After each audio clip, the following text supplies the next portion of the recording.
are going to do a live Q&A session this morning regarding spell to write and read and cursive first. So I've gotten some wonderful questions that I would like to address this morning. Great questions from people both on our Facebook page as well as from our Yahoo group. About the first question I have is from Becky, and she sent me a message on Facebook about co-ops.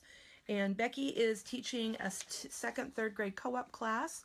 She's not expecting the parents to use the program at home, SWR. Where would my focus be in the class? Okay, first of all, my preference is the parents understand what you're doing. So when I did a co-op, and I've done that for 5 years, I taught SWR in co-ops. My requirement was that the parents actually take the training and that they actually have the materials and that they know what I'm doing. That was my requirement. The less you require of them, the less success you're going to have.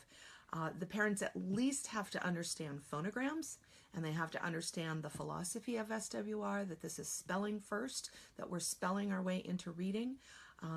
So if nothing else, they each need to have a set of phonogram cards, either the CD or the mobile app, so that they can be practicing the phonograms at home. When I was tutoring, parents were required to work on the phonograms every single day. In the beginning, when the kids were first learning the phonograms, I actually had them practice 2 or 3 times a day, because the kids have to get up and going with the phonograms quickly, and that practice is irreplaceable. So that's what I did. As far as in the classroom, because I was the teacher, I was trained, I knew how to present information, that was my focus. So I was presenting the lists, I was presenting new information, new rules, setting up new reference pages. When I did my homeschool co-op the last 3 years, all the parents were doing the program 4 days a week at home.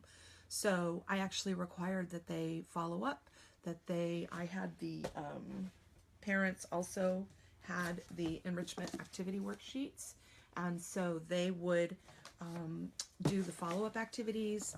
Sometimes they would have to add things to the reference pages because I just ran out of time in the classroom.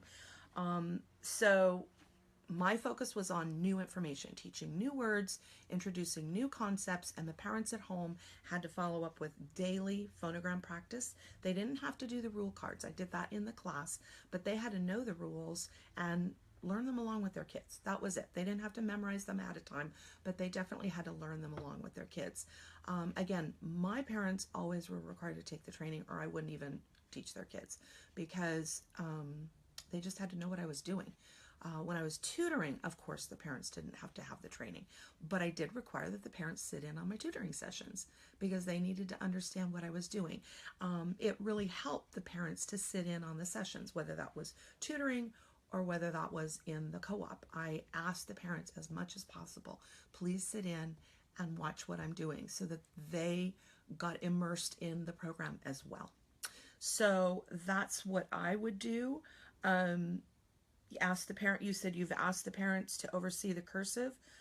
Absolutely. That's something that if you're going to spend time working on penmanship in the class, then that is going to totally slow you down as far as introducing the spelling words and that kind of thing. So if possible, get those parents working on that. Okay.